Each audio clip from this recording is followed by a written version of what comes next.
Hello to all my dear students. Welcome to the T2O series of technology, favorite channel you and I. तो आज हम लोग क्या discuss करेंगे? वही सीरीज चल रही है NEET PG are we ready. कुछ और इम्पोर्टेंट सवाल जो कि एग्जाम में आ चुके हैं। एक क्विक 15 से 20 मिनट का एक रिवीजन हम लोग लेंगे। कुछ टॉपिक्स को और समझेंगे। इन टॉपिक्स को आपको अच्छे से पढ़ना आपने नहीं, ठीक है? क्लियर है? चलिए, सबसे पहले ये क्या देख रहे हो? मार्क किया हुआ है ऑलरेडी कि मैं इंग्लिश वर्जन ले रही थी। क्या है? यस, न्यू वस्कुलराइजेशन आपको दिख रहा है ना, ये डिस्क है, वो फंडस है और उसमें ये क्या दिख रहे हैं? New blood vessel. अगर वो डिस्क पे है तो एनवीडी, उसके अलावा कहीं है तो वो एनपीई। तो ये आपके न्यू वस्कुलराइजेशन की बात हो रही है। तो न्यू वस्कुलराइजेशन और NV जब हम बात करते हैं इस वस्कुलर डिजीज क्या रिवाइज करना है? डायबिटिक रेटिनोपैथी, वेरी वेरी, ठीक है। Diabetic retinopathy question based revision करते हैं। सबसे पहला सवाल आता है most common most important factor for occurrence of retinopathy. सबसे इंपॉर्टेंट फैक्टर क्या होता है कि एक डायबिटिक रेटिनोपैथी है, रेटिना पे असर कब आ सकता है? आप बोलोगे ड्यूरेशन ऑफ डायबिटीज, ठीक है। जितनी पुरानी डायबिटीज होगी, आपने कितना भी ब्लड शुगर कंट्रोल किया हो, लेकिन अगर 25-30 साल हो रहे हैं तो आपको रेटिनोपैथी हो सकती है, ठीक है। ये फर्स्ट फैक्टर क्या है? ड्यूरेशन।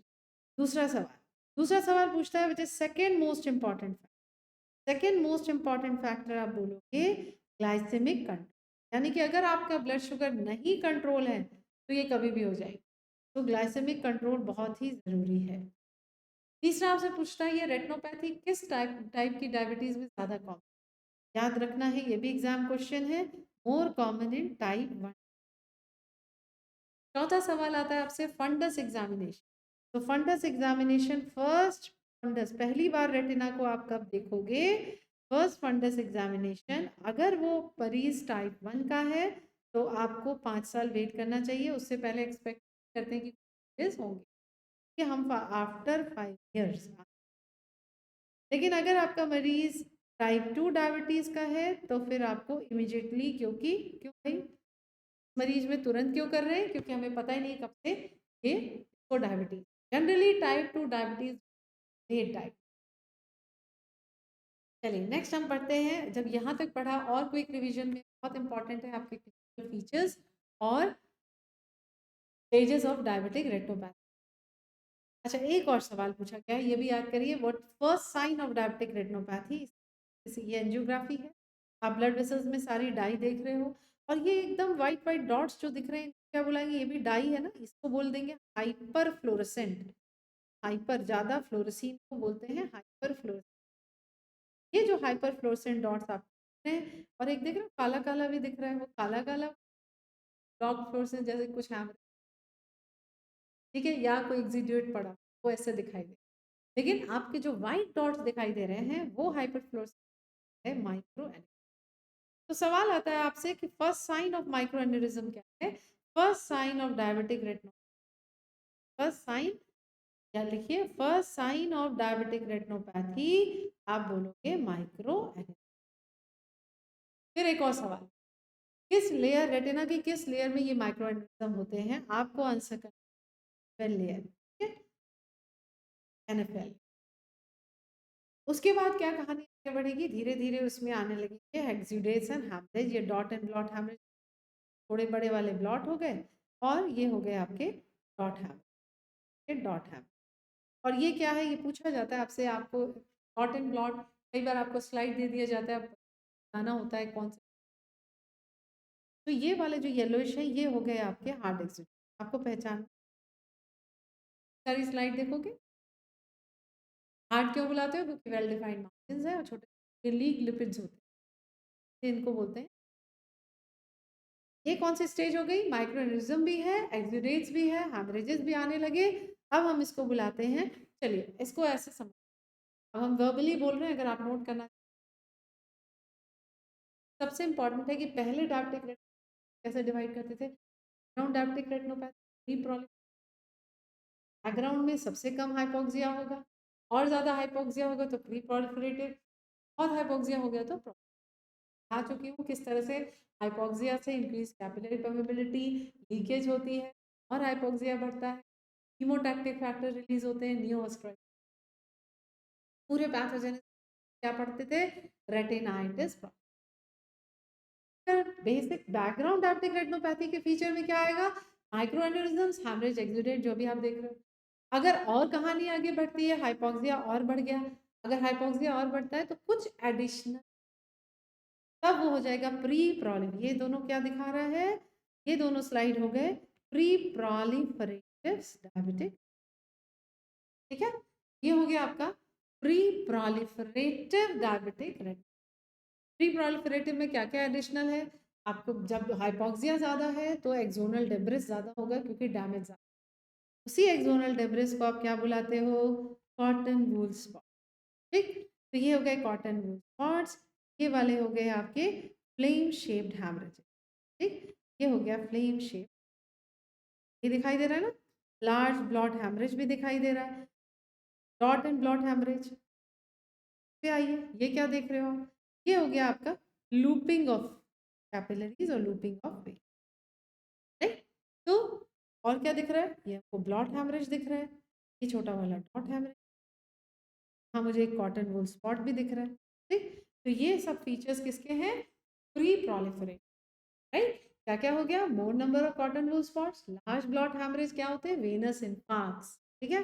और तीसरा क्या पढ़ा आपने, लूपिंग एंड बीडिंग। बीडिंग किस तरह से होती है, इस तरह से, अभी स्लाइड में नहीं दिख रही लेकिन इस तरह से वेसल दिखती है तो बीडिंग बोलते हैं, बीड की तरह। लूपिंग एंड बीडिंग हो गया, हो जाएगा IRMA। ये क्या होता है, IRMA होता है इंट्रा रेटिनल माइक्रोवस्कुलर एब्नॉर्मलिटी, ठीक। तो these are capillary shunt vessels, intra retinal microvascular, ये हो गया प्री प्रॉलिफरेटिव। और जब नियोवास्कुलाराइजेशन होने लगेगा, जैसे कि आप यहाँ देख रहे हो, ये देखो डिस्क में आपको न्यू ब्लड वेसल्स दिख रहे हैं, ये हो जाएगा आपका प्रॉलिफरेटिव डिया। नियोवास्कुलाराइजेशन है तो आप क्या बुलाओगे, प्रॉलिफरेटिव। और क्या दिख रहा है इसमें, ये तो अब आप मार्क कर लोगे ना, ये वाले फिर से क्या हो गए, ये हो गए आपके कॉटन वूल स्पॉट्स, ये आपके फ्लेम शेप्ड हैमरेज हो गया, करेक्ट, ये फ्लेम शेप्ड हैमरेज है, ये लार्ज ब्लॉट हैमरेज, ये डॉट एंड ब्लॉट हैमरेज दिख रहे हैं, ये वाले हार्ड एक्सुडेट्स हैं, ठीक। तो ये आप अगर ध्यान से देखो तो बहुत सारी फाइन, दोबारा बोल रही हूँ, ये hard exudate, dot and blot, ये वाला लार्ज ब्लॉट हैमरेज हो गया, ये जो मैंने, और इसके अलावा फ्लेम शेप्ड हैमरेज, ये हो गया आपका कॉटन, ये आपके न्यू एंड, तो this is a stage of proliferative diabetic retinopathy, ठीक है। इसको हम लोग अगर आगे पढ़ें तो आपसे ये पुराने वाले क्लासिफिकेशन तो अच्छी बात है क्योंकि ये तो एप्लीकेबल है ही और हमें मदद करता है नई वाली को याद करने, तो नई वाली क्लासिफिकेशन जाएगी वो है आपकी ETDRS क्लास। हम बाकी slide, ETDRS classification of diabetic retinopathy ने क्या किया है, इसने डिवाइड किया आपकी डायबिटिक रेटिनोपैथी को नॉन प्रोलिफरेटिव डायबिटिक रेटिनोपैथी या प्रोल, हम लोग ने क्या पढ़ा था, पुराना वाला क्या था, बैकग्राउंड, प्री प्रोलिफरेटिव, प्रोलिफरेटिव, अभी हम क्या पढ़ रहे हैं, नॉन प्रोलिफरेटिव। अब जो रीसेंट एडिशन है कांस्की का, उसमें नॉन प्रोलिफरेटिव को और बढ़ा के बोला है very mild, mild, moderate, severe and very severe. ये हो गए आपके mainly different types of non proliferative. एक एक करके बहुत आसान है इसको याद करना, सर याद करिए। वेरी माइल्ड हो गया जब खाली माइक्रो एन्यूरिज्म्स हैं, माइल्ड हो गया all the feature of background diabetic retinopathy, क्या पढ़ा था, माइक्रो एन्यूरिज्म, मेजर एक्सिट। अब मॉडरेट क्या होगा, all the feature of pre proliferative diabetic retinopathy, यानी more cotton wool spots, large blot haemorrhages, IRM, ये हो गया आपका। अब आता है एग्जाम क्वेश्चन है वे सीवियर एनपीडी, सीवियर एनपीडीआर क्या होता है, आप बोलोगे सीवियर को डिफाइन करते हैं 4:1 रूल। ये क्या रूल है, अगर 4 क्वाड्रेंट है ना, अगर ये आपका रेटिना है, डिस्क हो गया, ठीक है। आपने एक सेंटर ऑफ रेटिना से लाइन खींची और इसको इस तरह से डिवाइड कर दिया 4 क्वाड्रेंट। इन चारों क्वाड्रेंट में, ऑल 4 क्वाड्रेंट्स में हेमरेज या एक्सुडेट होगा, सॉरी हेमरेज एंड कर लो माइक्रो एन्यूरिज्म, नहीं, हेमरेज और माइक्रो एन्यूरिज्म्स इन 4 क्वाड्रेंट्स, या looping and beading in 2 quadrants, या IRMA इन 1 क्वाड्रेंट। ठीक है, इसमें से कोई भी चीज होगी तो इसको बुलाएंगे सी, या 4 और 2 और 1, any one feature. What is very severe? when you have these features of more than one, then we call it very severe and correct. Okay, तो ये हो गया आपका ETDRS। अब हम let's come back to this here, this is again a fluorescein angiogram. Again जब अभी आपने प्रोलिफरेटिव डीआर देखा, प्रोलिफरेटिव डीआर में बहुत, तो आप जो ये येलो वाले आप एरियाज देख रहे हो, ये सारे hypoaemic areas. Okay, so these are nothing but ischemic areas, are all ischemic areas। कौन से? येलो वाला, ये वाला। और जो ब्लैक एरो है, ये वाइट वाइट टफ्ट, यहाँ पे देखो, यहाँ पे देखो, ये क्या चीज है? नथिंग बट नियोवास्कुलर, ठीक है। यहाँ आप लिखो, ये हो गया आपका नियोवास्कुलराइजेशन। इस पे तो नहीं है ना, हम इसको क्या बोलेंगे? तो किसको देख रहे हो? देखो कितने सारे हाइपर फ्लोरेसेंट डॉट्स हैं, माइक्रो एन्यूरिज्म्स हैं। तो हमेशा जब बैकग्राउंड डायबिटिक रेटिनोपैथी के फीचर्स तो मिलेंगे, उसके अलावा प्री प्रोलिफरेटिव में 4 मिलते हैं। इसी तरह से सारे फीचर्स प्री प्रोलिफरेटिंग को के मिलेंगे, उसके अलावा नियोवास्कुलराइजेशन होता है तो हम उसे कहते हैं डायबिटिक। चलिए अब क्विकली बताइए ट्रीटमेंट। अगर आपकी नॉन प्रोलिफरेटिव है तो विदाउट एनी मैकुलर एडीमा आप फॉलो अप करोगे, बस बोलोगे ब्लड शुगर कंट्रोल। अगर नॉन प्रोलिफरेटिव में मैकुलर एडीमा हो चुका है, first line of treatment always is intravitreal anti VEGF injection. तो पता है बिवासिज़ुमैब ना, रैनीलिज़ुमैब, तो intravitreal anti VEGF injection. And second line पर हो जाएगा आपका लेजर। अब अगर आप, और इंजेक्शन आप एटलीस्ट 3 बार कर सकते, कोशिश यही रहेगी कि लेजर ना, क्योंकि लेजर भी आपको क्या कर रहा है, वो आपको बर्न करता रहे, वो आपके हाइपोक्सिया को एनॉक्सिक बनाता है, जिससे कि कीमोटैक्टिक फैक्टर्स रिलीज हो और नियोवास्कुलराइजेशन ना हो, क्योंकि ब्लाइंड, ये होती है मैकेनिज्म लेजर। ठीक है, लेकिन अगर PRP है जैसे इस केस में, तो आपके पास कोई और ऑप्शन नहीं है। हमारे फर्स्ट लाइन ऑफ ट्रीटमेंट यहाँ पे क्या हो जाएगी? आप बोलोगे यहाँ पे first line of treatment pan retinal, और सेकेंड लाइन ऑफ ट्रीटमेंट यहाँ, तब आप बोलोगे इंट्राविट्रियल एंड, राइट? समझ आ गया? अगर ये समझ आ गया, अब हम लोग समझेंगे आपकी नेक्स्ट स्लाइड। ये क्या है? कौन सी पैथोलॉजी नहीं है, ये सारे लेजर बर्न्स है। हम PRP की स्लाइड देख रहे हैं, और आप देखो यहाँ पे एक लाइन बनी हुई है ना, ये पहले एक बाउंड्री बना देते हैं मैक्यूलर एरिया डिस्टर्ब। जब हम पैन रेटिनल फोटोकोगुलेशन कर रहे हैं तो मैक्यूला को अवॉइड करते हैं, तो इसको बुलाते हैं टेम्पोरल बराज। फिर आपसे पूछेगा कि सबसे पहले कहाँ से आप शुरू करते हो लेजर करना, ये भी आपने पढ़ा होगा, ये सब रिविजन है इसलिए बहुत हम नहीं जा रहे हैं। तो अब तो सबसे पहले कौन से क्वाड्रेंट से शुरू करना है? इंफीरियर क्वाड्रेंट से। क्यों? अगर आप सुपीरियर क्वाड्रेंट से पहले लेजर किए और कहीं आपका लेजर की वजह से कुछ ब्लीडिंग हो गई है, तो अब वो ब्लड कहाँ सेटल होगा? क्या आ जाएगा, मुझे दिखाई नहीं देगा। अब आपको फिर से मरीज को बुलाना पड़ेगा, आपका पूरा, सबसे पहले आप इंफीरियर से स्टार्ट, तो you always start from inferior quadrant. ये एक एग्जाम क्वेश्चन। उसके बाद अनदर एग्जाम क्वेश्चन आपसे पूछता है कि कितने बर्न्स देते, आपको याद रखना है कि ये सीवियरिटी पे डिपेंड, बहुत ज़्यादा 5 बार भी देते हैं, है, लेकिन एवरेज आपसे अगर पूछा जाए तो 2500 टू 3000 और 2000 टू 3000 इजी टू लर्न है। 2000 टू 3000 बर्न्स हम PRP में देते हैं। चलिए नेक्स्ट पढ़ते हैं, हमारी नेक्स्ट, ये क्या देख रहे हैं? अगर हम इसको डिस्क्राइब करेंगे तो मैं इसमें क्या बोलूँगी कि हम देख रहे हैं कि टेम्पोरल एरिया पे यहाँ पे सीलरी बॉडी एरिया का मोस्ट, यहाँ पे मुझे थिंक ऑफ द स्क्लेरा, नीचे से यूवियल टिश्यू भी ब्लूइश ह्यू है ना। और क्या देख, और क्या बोलोगे आप, एक्टेजिया हो रहा है। तो ये क्या डायग्नोसिस हो गई, scleromalacia perforans, thinning of sclera, exposure of uveal tissue, ये क्या है, क्लीरोमलेशिया। और की वजह से जो एक्टेजिया हो रहा है, leading to severely hydro, correct, easy है। फिर आपसे पूछेगा एग्जाम क्वेश्चन, क्लीरोमलेशिया परफोरेंस, सबको याद है what is scleromalacia perforans, anterior scleritis which is necrotizing, anterior scleritis necrotizing without inflammation,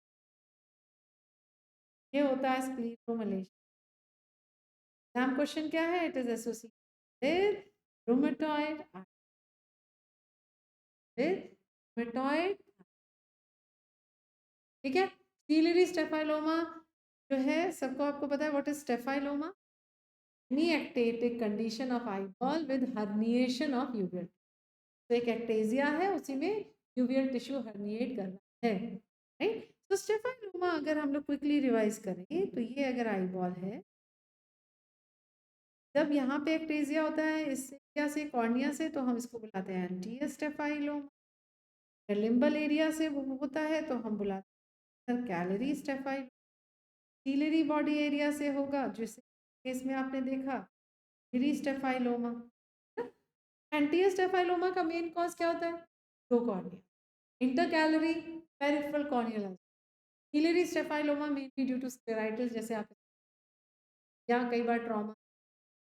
equatorial staphyloma equator area से एक्टेजिया हो रहा है, और एक हो गया आपका पोस्टीरियर स्टेफ, ठीक है। तो पोस्टीरियर स्टेफाइलोमा की तरफ एक्टिव। एग्जाम क्वेश्चन है which is the most common, आपके most common is posterior condition में होता है पैथोलॉजिकल मायोपिया।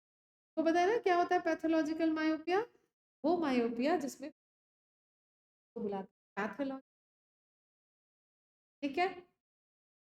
नेक्स्ट स्लाइड, ये क्या देख रहे हो आप, देख रहे हो कॉर्निया में रिंग, ये आपका हाँ, ये इंटैक्ट। अगर आप देखो यहाँ पे गैप है, ये 30 डिग्री का, 30 डिग्री का गैप यहाँ होता है, 30 डिग्री का गैप, और ये 150 डिग्री 150 डिग्री आर्क है, right. So these are also called Ferrara rings. Intakes या क्या कर रहा है, ये स्ट्रेच करना है कॉर्निया को, कर्वेचर। कहाँ यूज होता है, आप बोलोगे केराटो में, या समटाइम्स अगर पोस्ट लेसी कुछ कॉम्प्लिकेशन हो गया, एक्टेजिया हो जाए पोस्ट, तो भी हम यूज करते, ठीक है। So these are intacts. What are intacts? These are intracorneal ring segment. Okay, intracorneal ring. This was exam questions I have included. और सारे डिस्कशन जो है ना वो एग्जाम क्वेश्चन, ये भी वही इंटैक्ट रिंग, पूरी सर्कल नहीं होती, बात याद है। ये हो गया हमारा आज का क्विक रिवीजन। अगर इसमें से कोई भी टॉपिक अभी आपको लगता है मैंने नहीं पढ़ा है, मुझे इसी तरह से मैंने काफ़ी सारे क्वेश्चन बेस कवर कर दिए, फिर भी ज़रूर रिवाइज, ठीक है। Thank you so much, stay blessed, keep